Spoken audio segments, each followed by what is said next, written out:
Okay, I guess we have Mr. Wilson and Mr. Redder. Mr. Wilson, if you're ready to go, you may proceed. Thank you, Your Honor. Good morning, Your Honors. May it please the court, Matthew Wilson on behalf of the appellant, Jason Sanchez. Your Honor, I would request 5 minutes for rebuttal with the court's blessing. The focus of my argument pending questions will be pertaining to predominantly issues number 2 and 3 of the as briefed. There was a supplemental petition final hearing on February 17th of 2021 conducted via Zoom. And in the former wife's attorney's opening statements was stated that the former wife can be employed and income should be imputed to her. The former wife's testimony in the trial was that she was a finalist for a job paying $175,000. She filed a financial affidavit in which she also testified that she expected to receive a salary in the $200,000 range and was in fact earning $200,000 before her departure from the business of which Mr. Sanchez runs. Before her firing, right, Mr. Wilson? Yes, she was terminated. It's no dispute about that. No, there is not. And it is correct that before that agreement was reached, she was not monetarily paid by the business. Is that correct? Well, the definition of monetarily paid, she was not receiving a salary per se. Both parties, she was the CFO of that business. So both parties were using the cards, distributions, things of that nature. There's no line item for a salary for her, correct? That's correct. All right.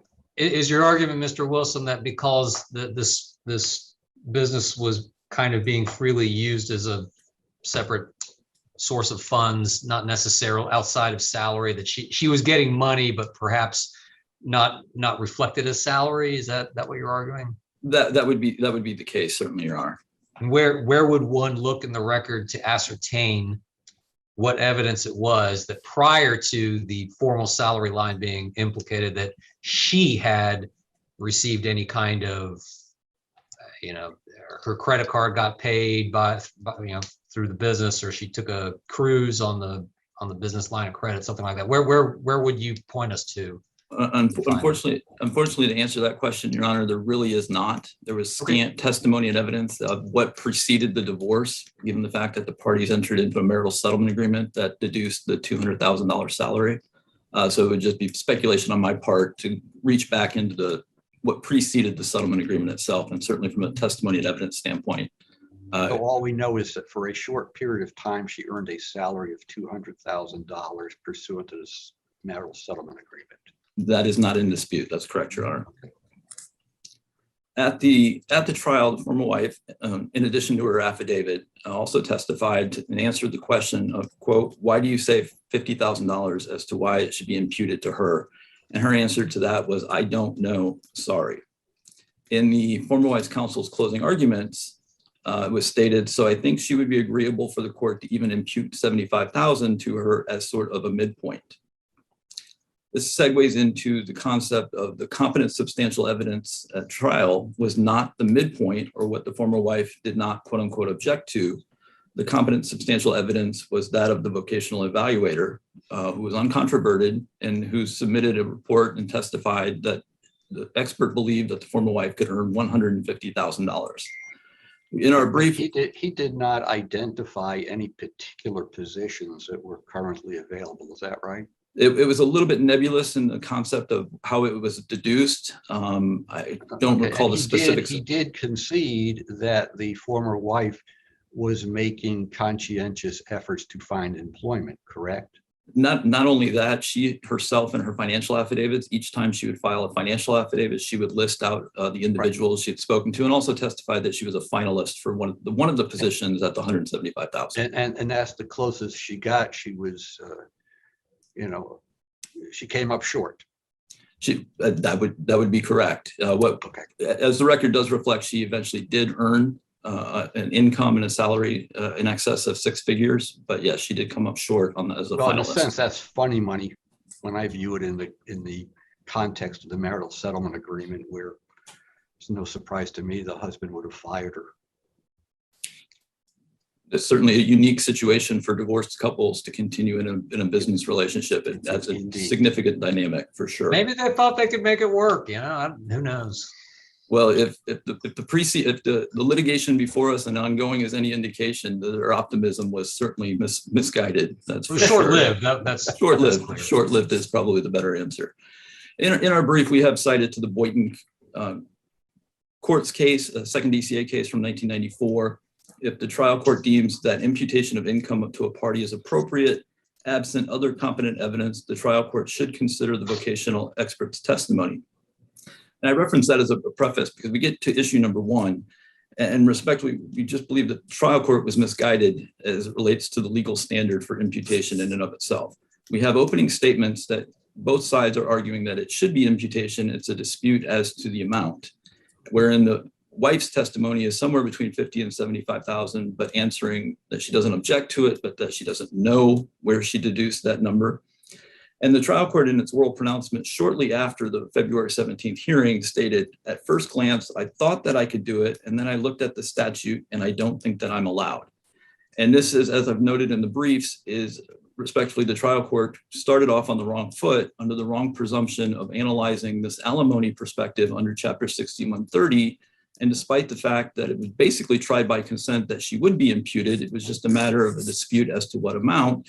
The trial court in its first supplemental final judgment wrote, it is not appropriate to impute income to the former wife.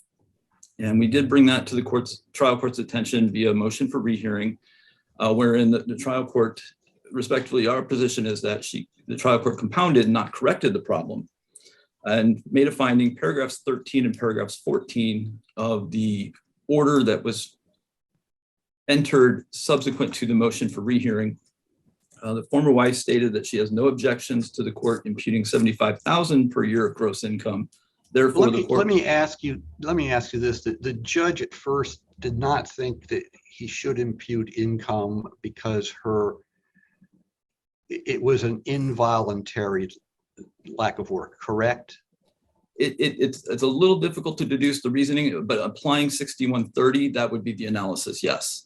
Okay, so then she says maybe 50, and then she says, her lawyer says, well, 75, and you're arguing maybe they should not have imputed, but at the end of the day, the imputation inures to the benefit of your client. On one hand, anything better than zero would certainly be a benefit. But when we look at it in the concept of overall analysis under 6108 of need and ability, the idea of the amount closer to the 150 argued at trial was that the former wife had no need for spousal support. And that will then segue certainly into the nature and the form of the alimony that the court ultimately awarded. And so, yes, to answer the court's question, anything higher than zero was of a benefit to him. But we get to that threshold of where if the need and ability analysis, if there is no need, then we never get into prong two on the ability. And so I believe the testimony. But on the need, I hate to beat a dead horse. She has no history of the ability to earn something in the 175 to 200 range, other than what was set forth in the marital settlement agreement that came to a quick end. I think the definition of a quick end is nonetheless as a longstanding CFO of that company, and whatever benefits may have been preceding that, I think there is at least an established pattern of her receipt of the 200,000, because it was the mechanism by which she used to then seek the modification when she lost it. And I believe the testimony and evidence at the trial was on the formulation of a lifestyle of which she was relying on the 200,000. So I understand that the time frame might have been short, but I believe that the case law would indicate that that's at least consistent with the most recent earnings history. I understand. And in fact, we get into this notion of future modifications, because as was also argued in the closing arguments, in fact, the higher you impute her, the more of a buffer she has to avoid a modification action. So I think she would be agreeable for the court to even impute 75,000 as a sort of a midpoint. So kind of transitioning from issue 2 to issue 3 is the fact that, again, the trial court's getting off to the wrong foot on the wrong legal analysis and standard. we've asked this court to review that de novo because we have kind of in family law in particular, there's a snowball effect that everything flows from that. And in fact, if our position is that this was tried by consent, it was just a matter of the amount, then the record before the court indicates that the substantial competent evidence would not be a wishy-washy 50 or 75 in opening or closing arguments, or the fact that the former wife testified that she was acceptable. She did not object, was her actual quote, to 50,000, but when asked on cross-examination, could not deduce as to how she came up with that number. That leaves the trial court with the substantial competent evidence of the $150,000 for the imputation. And adding another notion to that is we also get into a little bit of, as noted in the brief, of the Roth standard, another second DCA case, where sometimes the court picking a number, whether it be between the 50 or the 75 or accepting the closing argument is of that porridge of being just right. Unfortunately, in that instance, it contravenes the substantial competent evidence, which was the vocational evaluator. And I do note we have an additional appeal pending. It's 2D213208. I make reference in part because issue number 7 in the original brief as it relates to attorney's fees has been deferred to that particular issue, but it also addresses the contempt order that the former husband has now been subjected to as a result of this underlying order. And so what we have here is, again, that snowball effect of if there's not a need, where is the ability that this order has subsequently taken on a life of its own. And in the trial court itself, the proceeding, we've also noted in issue number 6, the trial court's determination that permanent alimony was appropriate in this matter. And tied into issue number 1, we've talked about the permanency issue, especially given the imminency of the trial court finding that the former wife was very close to finding work and positions. We addressed this on a rehearing as well in the context of the court making a determination that there was a presumption that permanent alimony was correct. However, the statute 6108 discusses that that's a rebuttable presumption. And when we look at it in total with the analysis that the trial court used, it seemed to be a determination from the record that the trial court was adamant on sticking with permanent alimony, wherein the substantial competent evidence before the court, whether it be the imputation issue or ultimately segueing into some of the concerns about the evidence that was received when it was reviewed and the determination of the former husband's income. And for example, speaking of the business, one of the requirements in that same settlement agreement is that the former husband is to pay a distribution payment in the amount of $4,417 to the former wife to satisfy the equalizing payment. And the testimony at the trial was that that was set up at the request of the former wife to go through the business. However, when we look at the financial affidavit that the former husband provided, well, one of the financial affidavits that was corrected for trial took that out as an income line, and the trial court essentially, in an analyzing the former husband's ability to pay, put the $4,417 that was being paid to the former wife and calculated that as income to the former husband in deducing what his availability for ability to pay was. So again, it segues into the issue of the exclusion of the expert, the testimony, the argument at trial as it related to the financial affidavit that was prepared by the former husband's expert. And the concept of that the trial court itself at the trial indicated that it was accepting that financial affidavit into evidence. It's noted on the record, however, it did not make it to the subsequent list that was submitted in the amendments to the record. So we get into this totality of some of it being some of the confusion of a Zoom trial, some of it being on the premise of the trial court getting off on the wrong foot with the improper legal standard, and then concluding with the concept that the substantial competent evidence before the trial court was to impute her to the $150,000, based upon the vocational evaluator. So when we have that particular issue and the trial court starts off with saying, no, it's not appropriate to impute, and then goes with that porridge solution, if you will, we believe that the trial court respectfully committed reversible error. And what we are asking of this court to do is reverse and remand to impute the wife at the vocational evaluator's amount of $150,000, and ask that also trial court take additional testimony and evidence as it relates to the respective incomes of the parties. So perhaps in that notion that was noted in the closing argument for future modifications that can be dispelled by the remand of this trial court. And with that, I think the court, with no other questions, I've concluded my presentation. Okay, very good. Thank you, Mr. Wilson. Good morning, and may it please the court. Andrew Reeder on behalf of the appellee former wife, Shawn Veit. Ms. Veit is appearing virtually today along with my law partner, Alex Caballero, who is co-counsel on the appeal and was trial counsel. The second amended supplemental final judgment should be affirmed in its entirety. The 10-page judgment is comprehensive and includes specific factual findings as to each issue, including a thorough analysis of all the factors in 6108. The transcript from the court's oral ruling contains additional findings and conclusions and is attached and incorporated in the judgment. The judgment was entered after rehearing, and it reflects a clear understanding of the law and all the facts to be applied to the law with great logic on each issue. There are 8 issues before the court today, and 6 of those 8 are reviewed in whole or part under the abuse of discretion standard. The issues in this case were very fact specific, and there is competent substantial evidence in the record to support each ruling as shown in the detailed judgment. The scant legal authority appellant provided does not support reversal or illuminate any error. Appellant is unable to meet his burden to prove no reasonable judge would have entered this judgment. The court did not abuse its discretion in awarding permanent alimony in this long-term marriage of 21 years and 9 months pursuant to the reservation of jurisdiction in the MSA and final judgment. The competent, substantial evidence established that appellee has a need for alimony and appellant has the ability to pay the alimony award, which is an amount less than appellee's need. The judgment should be affirmed.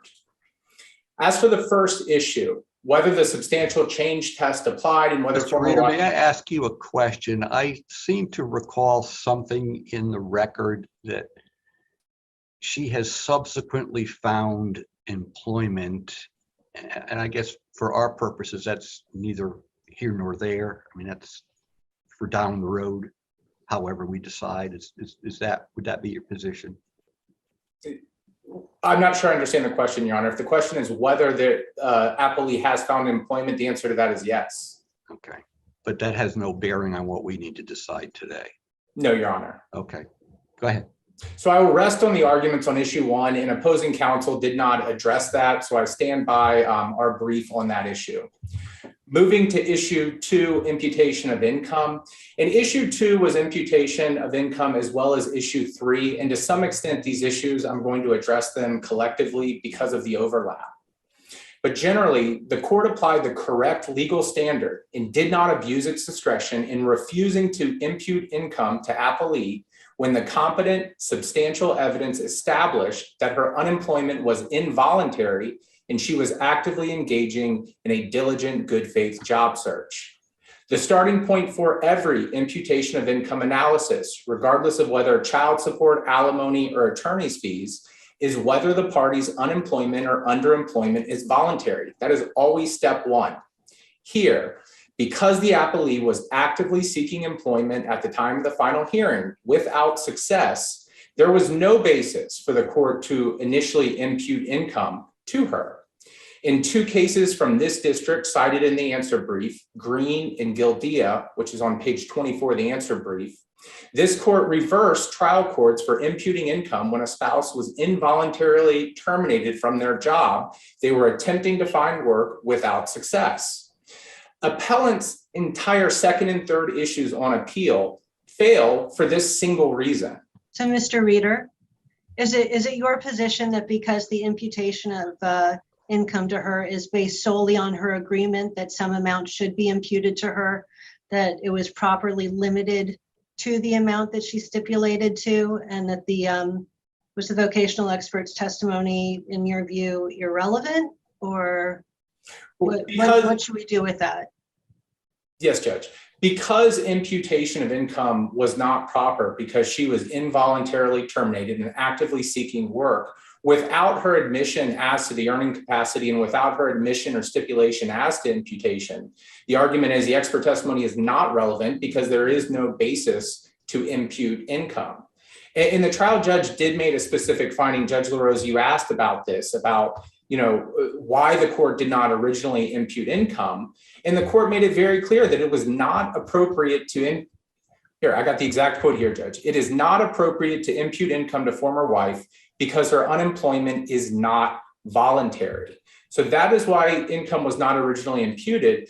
But Judge, going back to your question, there were several issues with just accepting the vocational evaluator's testimony. First, once again, involuntarily terminated, actively looking for work, court cannot impute income. Second, imputation of income for purposes of alimony is not mandatory. And we cite some cases in the brief to that effect. And in fact, at the final hearing, former husband's counsel told the court, quote, the decision to impute income is always discretionary. Opposing counsel also stated, so I do think you have the discretion. Now, an important point in this regard is the trial court can believe or disbelieve any portion of the testimony, and especially when, as here, the testimony is controverted. Appellee disputed the validity of the vocational report and disputed her qualifications for several positions in the report. For example, the appellant's expert identified positions in the finance field, but the unrebutted testimony from the appellee was, I've never had a traditional finance job. The expert researched accounting positions, but appellee provided unrebutted testimony that her CPA license was inactive, and she had not worked as an accountant in 17 years. The written judgment also notes that the CPA license was inactive. Under the holding in the Castaldi case, which is cited in the answer brief, best efforts to find employment do not include retraining, but only finding a job for which one is already qualified. Regarding the $150,000 a year that they're trying to impute to former wife, there was no competent substantial evidence in the record to support that amount. Under binding case law from this district and its sister courts, income may not be imputed at a level which the former spouse has never earned. I guess the argument is, well, she earned it for 9 months before former husband fired her. I would submit to the court that that is an insufficient period, number one. And number two, in the written judgment, paragraph 13, the trial court made a specific finding that it was, quote, concerned, end quote, that appellant intentionally attempted to inflate the income of former wife to reduce any alimony award. Except for that salary that the parties agreed to in the MSA, just 9 months before she was fired, the appellee provided unrebutted testimony that the most she ever earned was $90,000 per year. Accordingly, there was no basis to impute $150,000 in annual income to the appellee. My next point is something that Judge LaRose has already touched on. And that's, in addition to the shortfalls that have already been raised today, the appellant also failed to meet his burden to show a specific job available for appellee. As the party seeking to impute income, it was former husband's burden to show that there was a job available in the local community that appellee was qualified for that she did not take. The appellant failed to meet this burden. Appellee provided unrebutted testimony at the final hearing that she had received no job offers despite her applying for, quote, every single job, end quote, in the Tampa area listed in the appellant's vocational experts report. And that's in the supplemental record at 1829 to 1832, as well as 1836. The appellant's expert merely testified that former wife would be competitive for certain positions. However, there is absolutely no record evidence of a specific job available, an employer willing to hire the appellee. The court's oral ruling on March 10th, 2021 addressed this specific issue. The trial court specifically noted, quote, saying she almost got a job is like horseshoes and hand grenades, right? You almost got it, but you didn't. The court then continued, I can't predict the future. This kind of ties into issue 6 and what the form of alimony was and whether this court can consider future events and whether the court can speculate as to what may happen in the future. Obviously, the answer to that is no, based on the controlling case law from this district and in other districts. And I would point to Judge LaRoe's decision in a 2021 case of Harvey versus Harvey. In that case, Judge LaRose noted there is no evidentiary basis for the determination of future events, and there is an adequate procedure for modification when changes occur. That is consistent with the other case law that is cited in the brief. And essentially, this entire argument by the appellant is rooted in speculation and guesswork that appellee may get a job in the future. However, the case law from this district and its sister courts is clear. Courts are precluded from considering future or anticipated events in setting current alimony amounts. Instead, alimony awards must be based on current existing circumstances and not on possibilities likely, but as yet unrealized. In this, there's several cases on this point, and 6 cases to be exact, and they are cited on page 46 of the answer brief. Moving back to issue 3, I did want to address the stipulation issue, Judge. Under the Hollister case, which is found at 965 Southern 2nd 341, a party's admission as to earning capacity furnishes competent substantial evidence to impute income at that amount. At the hearing on the appellant's motion for rehearing, the appellee admitted to having an earning capacity of $75,000 annually. The trial court did not abuse its discretion in accepting the admission and imputing $75,000 per year in gross income to the appellee. So if there are no questions on the imputation of income issue, I'm going to quickly hit the other issues, starting with issue 4, exclusion of witnesses. This argument by the appellant fails for 3 completely separate reasons, all of which are set forth in the brief. But very briefly, first, the appellant cannot meet his burden to prove that the trial court abused its discretion because he failed to provide a transcript or a proper substitute from the hearing on the motion to exclude witnesses. There's several cases cited on page 34 of the answer brief that discusses the burden of the appellant to provide that transcript and how this court will not reverse the judgment unless an error appears on the face of the judgment or if it's fundamentally erroneous. Here, there is no error on the face of the judgment, nor is the order fundamentally erroneous, and it should be affirmed.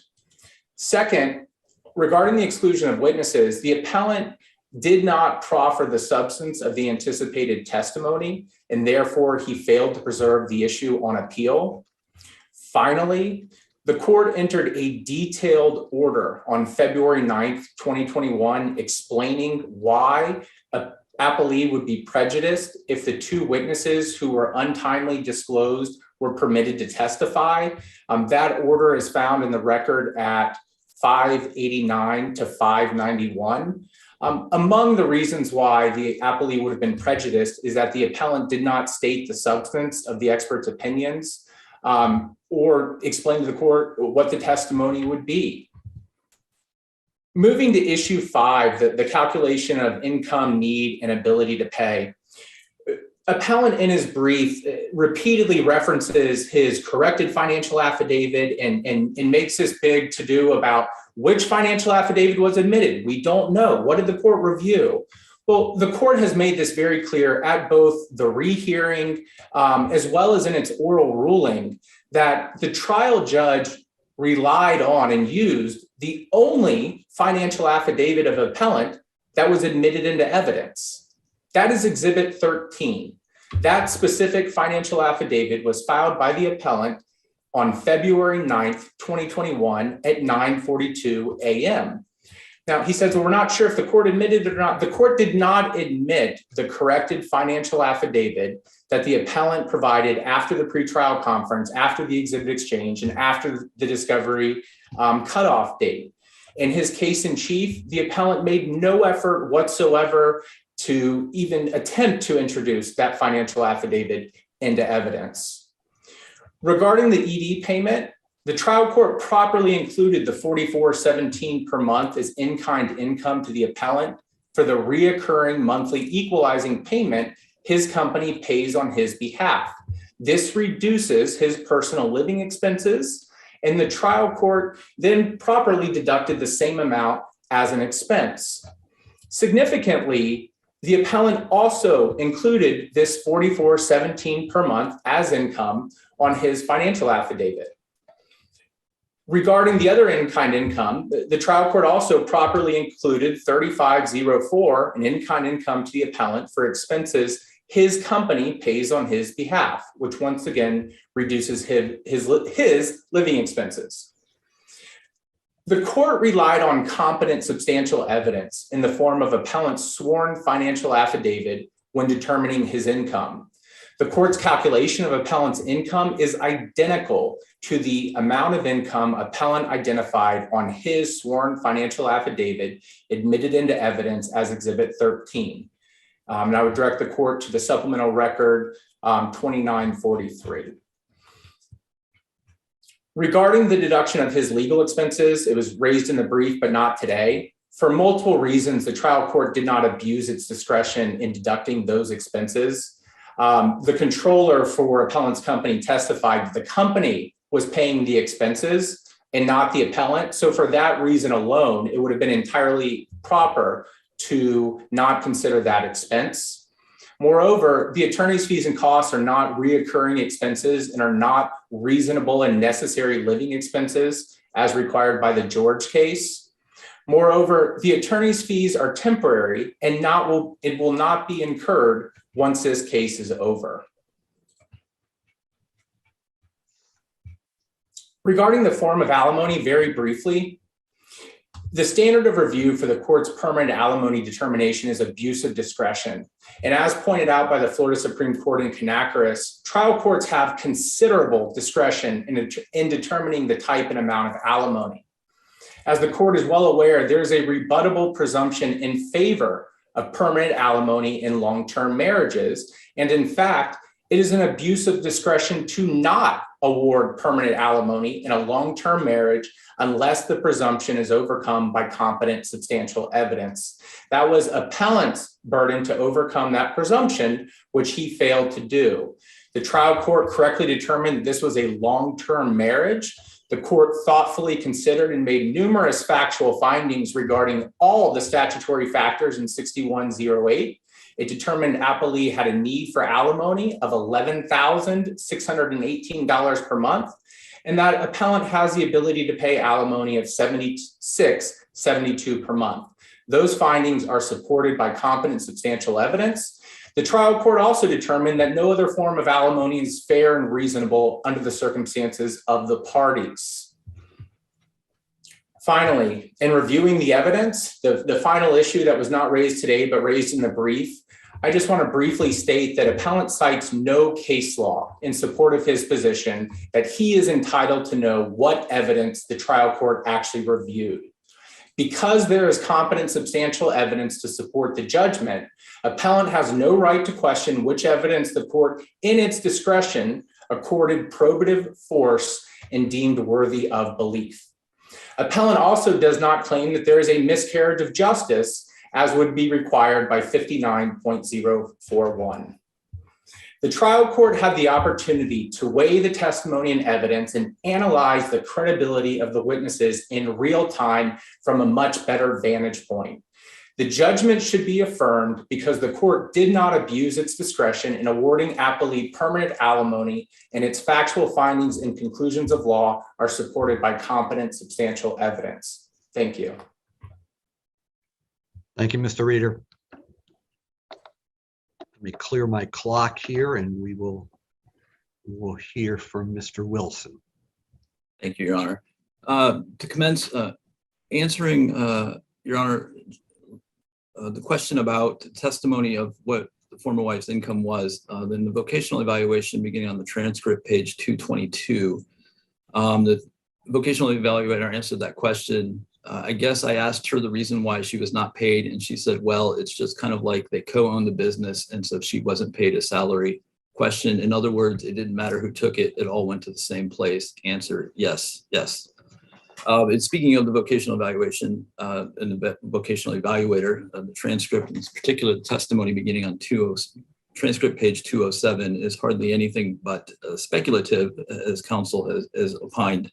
And in the fact that it does deduce a reasonable determination of a non-speculative number at the 150,000, especially given the fact that they're basing their argument on the premise that because of this standard, that it must be what she being the former wife stipulates to, and believe that contravenes the uncontributed substantial competent evidence that was before the trial court. Briefly, on the relationship of the admission of evidence, I would direct the court to the transcript of the trial proceeding, page 190, lines 2 through 4. And this speaks specifically to the issue of what evidence the trial court considered and what was introduced. And in that notion, the trial court stated, I think I would have ended up admitting it once Ms. Garcia's client authenticated it. I think we're really just wasting time if we don't admit it now. So we'll go ahead and admit it. And as counsel noted in their argument, the fact that the trial court received all of the evidence, that was one specific example of evidence that the court indicated it did receive, but did not end up in the supplemental record filed subsequently to the submission of the initial brief.